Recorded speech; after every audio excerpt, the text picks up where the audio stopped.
I don't regret my daughter. I regret the role. And there are so many parents who have been vulnerable enough with me in their therapy sessions to admit that they regret having their children. Now, before you shame those parents, these are really, really good parents. But being a mother is the most draining experience of your life. It changes every single person around you. Every single person around you. Every single friend, every family member, the relationship with your husband, the relationship with yourself. I am so fat. I don't recognize myself at all. Even though my baby is only 10 months old, not a day goes by where I don't want to disappear or hurt myself. I'm in therapy and on medication, but I don't think I'll ever be myself again. I'm just an empty shell. Being called mama irritates the soul out of me. I'm expected to disappear because I'm a mom now and not have any dreams. And I'm judged for having dreams when I finally realize I'm a human and I'm still allowed to have them. Well, if you have enough money, you have a good partner, you have a support system, maybe it's not so bad. And let me assure you, becoming a parent was the worst thing to ever happen to our marriage, to my health, mental and physical, to my life, my job, my freedom, my goals and dreams, ... everything. If I had a time machine and could take it all back, I would. No hesitation. Hai, welcome to Conversations with JC.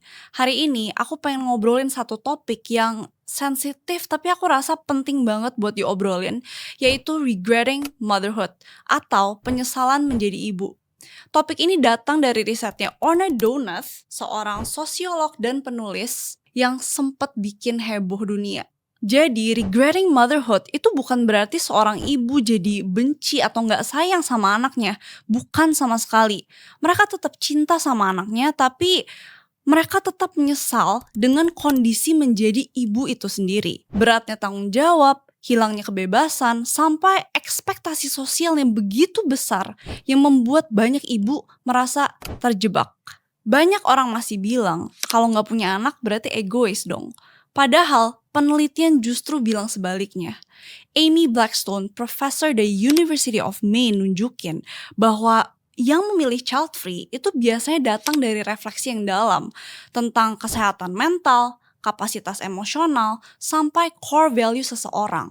Jadi bukannya tidak bertanggung jawab, justru karena tanggung jawab, mereka mengerti betul besarnya tanggung jawab yang datang dengan menjadi orang tua. Justru dalam studi ini, perempuan yang memilih child free digambarkan punya clarity atau kejelasan tinggi tentang dirinya, bukan kekosongan emosional. Itu wujud dari otonomi dan kesadaran diri yang matang. Jadi egoisan mana? Punya anak tapi gak siap, terus menyesal dan anak yang tumbuh dengan trauma? Atau jujur sama diri sendiri, milih jalan yang paling selaras demi gak nyakitin diri sendiri dan orang lain yang akan terdampak, termasuk anak yang belum lahir. Kadang yang paling bertanggung jawab itu bukan yang paling ngikutin ekspektasi sosial, tapi yang berani bilang enggak demi menjaga integritas dan kesehatan mental diri sendiri dan orang-orang yang akan terdampak, termasuk si anak. So, kenapa orang milih punya anak? Ada yang memang datang dari hati, tapi banyak juga yang datang dari tekanan sosial. Misalnya, biar dibilang normal, gak egois, atau memang udah waktunya, seolah itu adalah jalan semua orang. Padahal alasan-alasan itu belum tentu datang dari keinginan pribadi yang tulus. So, it might sound like this. Aku udah janji sama suamiku akan punya anak dalam 2 tahun, so I gave him one. Ada perbedaan besar yang sering ditekankan Orna Donath itu antara consent versus will. Persetujuan itu beda sama keinginan. Misalnya, seseorang bisa memilih punya anak karena takut dikucilkan keluarga atau takut pernikahannya hancur, tapi bukan karena benar-benar pengen. Contoh lainnya, seseorang bisa aja berhubungan seksual dengan seseorang, again, bukan karena pengen, tapi karena takut kehilangan pekerjaan atau takut hubungannya hancur. Jadi, consent itu bisa terjadi tanpa adanya will atau keinginan. Dan ketika kita menyetujui melakukan sesuatu tanpa menginginkannya, disitulah sering muncul rasa penyesalan. So, pastikan ketika kamu memberi persetujuan akan sesuatu, kamu emang menginginkannya. Sebelum bikin keputusan yang besar banget seperti punya anak, menurut aku bahaya banget kalau kita cuman go with the flow. Mari kita timbang dulu pros and cons-nya. Motherhood pastinya ada sisi indahnya, seperti kedekatan emosional yang dalam, mengembangkan cinta dalam diri kita, dan a sense of belonging dalam suatu komunitas. Tapi ada juga sisi gelapnya, hilangnya kebebasan, sulitnya menjaga identitas diri, tekanan finansial, sampai kelelahan fisik dan juga mental. Salah satu partisipan studi On a Donut bilang, "Look, I see my son who's grown up to be this kind of man. There are moments, but I don't think these moments are worth everything that you go through. Although they'll tell you everything you're going through is worth that moment when he calls you mom, when he gives you a kiss." Jadi untuk sebagian perempuan, it's just not worth everything that you go through. Dan itu juga valid. Mungkin ada yang komentar, tapi kalau punya uang dan nanny, itu seharusnya aman dong ya. Oke, menariknya, salah satu partisipan studi On a Donut yang privilege sekalipun punya financial support, nanny, dan sebagainya, mereka tetap menyesal dengan kondisi menjadi ibu itu sendiri. Bahkan beberapa dari mereka bilang, even if mereka menjadi perempuan yang paling kaya di dunia, mereka tetap akan memilih untuk tidak menjadi ibu. Jadi ini bukan cuma soal kondisi praktis atau fasilitas, tapi jauh lebih dalam. Soal eksistensi perempuan sebagai individu yang belum tentu benar-benar menginginkan peran sebagai ibu. So question, apakah karena perempuan punya rahim berarti wajib otomatis menjadi ibu? Ini adalah asumsi yang jarang dipertanyakan masyarakat. Seolah-olah kapasitas biologis kita langsung mengikat kita dalam peran keibuan.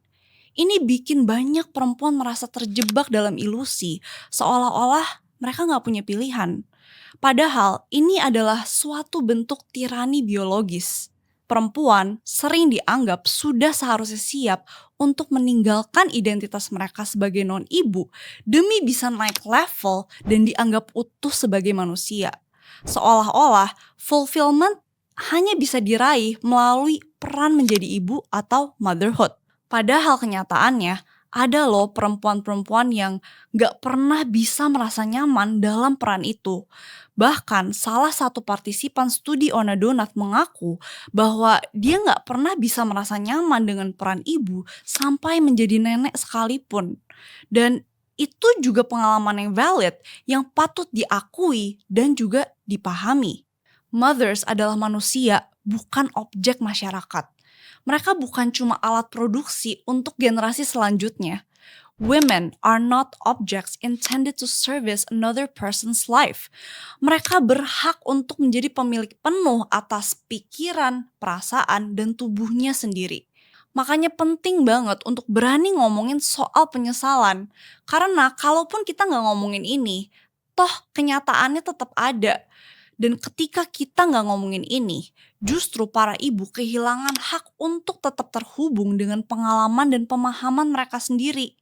Banyak mothers itu bahkan nggak punya waktu untuk berhenti sejenak untuk refleksi tentang kondisi motherhood atau hidup mereka sendiri. Karena itu terlalu menakutkan bagi masyarakat. Padahal semua perasaan kita itu valid. Rasa lelah, rasa sayang, bahkan penyesalan. And yes, even if your kid means the world to you, perasaan itu gak sehitam putih itu. Dan realita emosional yang kompleks adalah bagian penting dari menjadi manusia. Aku gak berniat untuk mengglorifikasi penyesalan menjadi ibu. Aku pun gak bermaksud untuk mengkritik perempuan yang sepenuh hati ingin menjadi ibu. Karena aku percaya bahwa semua orang beragam ya dalam kebutuhan, kerinduan, dan mimpi mereka masing-masing. Aku pun gak merasa berhak untuk menentukan bagaimana perempuan harus menjalani hidupnya. Karena kalau aku kayak gitu, aku gak ada bedanya sama patriarki yang so tahu apa yang terbaik buat kita. Tapi sebagai seorang perempuan, anak, teman, dan manusia, aku percaya bahwa setiap perempuan harus punya pilihan. Pilihan untuk menjadi pemilik penuh atas pikiran, perasaan, dan tubuhnya sendiri. Aku berharap pesan ini bukan hanya sampai ke perempuan yang ada penyesalan menjadi ibu, tapi untuk semua perempuan di generasi ini maupun generasi selanjutnya.